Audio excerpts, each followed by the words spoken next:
Hey guys, SpawnHunter here, coming at you from the SpawnHunter headquarters room in lovely Loveland, Colorado. I am making this video to go over the statues that I had posted recently on my Instagram page about the Spawn the Beginning statue. There you go, there's 3 different ones. And I wanted to share with you a little bit more details about why I have 3 of these statues, the differences, and the little bit story behind this particular statue. It's a lovely statue based on the early designs of Todd McFarlane's Spawn. So let's dive in. The Spawn the Beginning statue is based off the 1991 promo piece that Todd McFarlane made for Spawn. This is the 1991 copyrighted drawing for Spawn. This is found on the Art of Todd McFarlane book, which I strongly recommend. And in it, obviously, he'll spend a lot of time going over the history of Spawn and how he created this character, the colors, different designs. I like the shade of the light blues on it. But you can see the cape, the way he's holding the cape, the pose with the cape all across. And then when you go to the statue itself, you can see it, how it captures that particular image.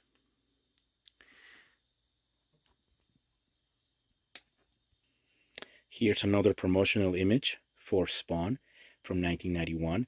Todd McFarlane returns with a vengeance. Spawn, an Image Comics release. And there you can see that image again. As you can tell, the early design did not have the boot, among other features that Greg Capullo later on added to the character, starting with issue 32, where he changed the costume in a major way, particularly the cape, the boot, and the chest piece, the Amphod Malbolgia. But what I wanted to share with you is how this final promotional piece is practically coming to life with a statue. This one is the final design, the final product, the final, as you can say, it's the one that was released to the public that you could purchase. This one is signed. This one's number 71 of 900. It's got metal chains. It's got the detail of the boot with the spikes. The cape flowing detail, it's amazing. Even on the shade of the eyes with the green. So I wanted to show you the detail on this particular statue. It's uncanny, it's beautiful, and how well practically is compared to the marketing piece. Something I found as I was putting this together was the Wizard Comics, the Wizard magazine, and how Todd McFarlane even designed the card itself, right? The colors, where he wanted the writing. And while we're here, here's the infamous Wizard card. This one is the gold version. Here we have the holographic version. Here we have the gold version, and this one's sealed in this encased plastic. They're numbered. And of course, the Diamond Comics Platinum, as they call it.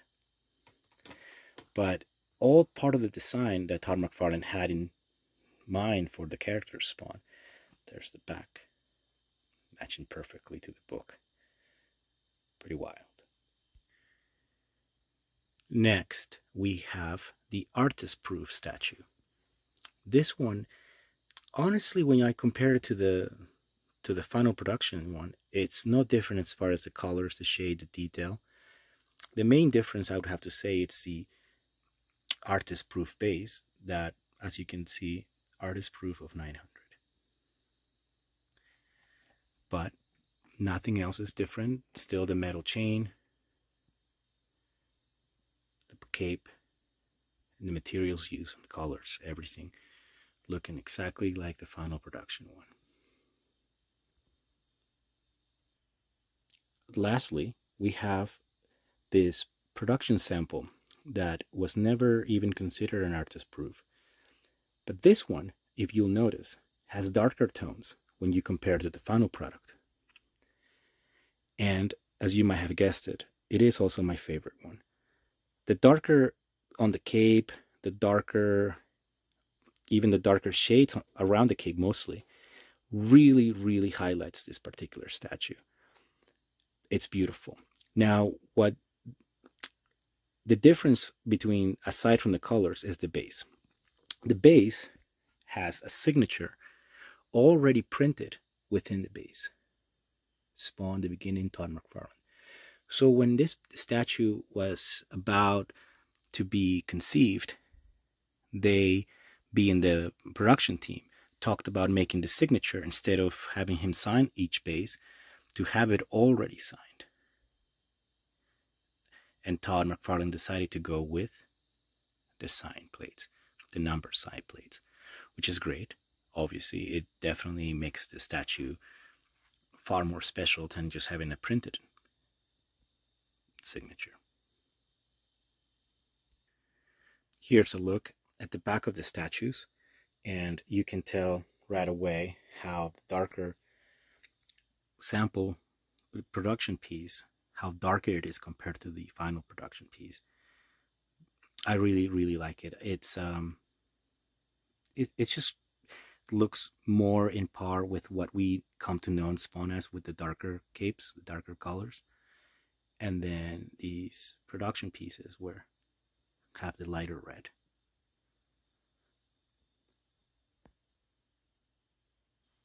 So there you have it. That was the little backstory in regards of the Spawn, the beginning statue that I have 3 different ones of, and I wanted to share that with you because when you're hunting, it's good to know what you're looking for.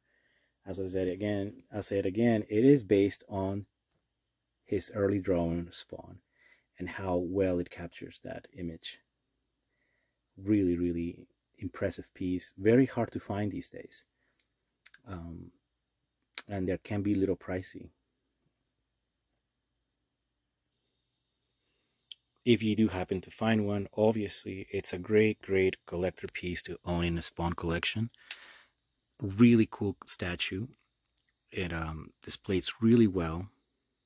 It captures the classic image, classic pose of the original marketing material used in Malibu Comics and even Image Comics, as it became the final hero, making it stand and forever change everything we know about Spawn. This was the image that, for me, was very intriguing. I was very curious about, and to read about it, a little story about the character, a little bit about how this image came to be. There you have it. Completely, very, very impressive, very cool. I wish you luck in your hunts. As always, hunt hard, hunt with style. SpawnHunter here, signing out.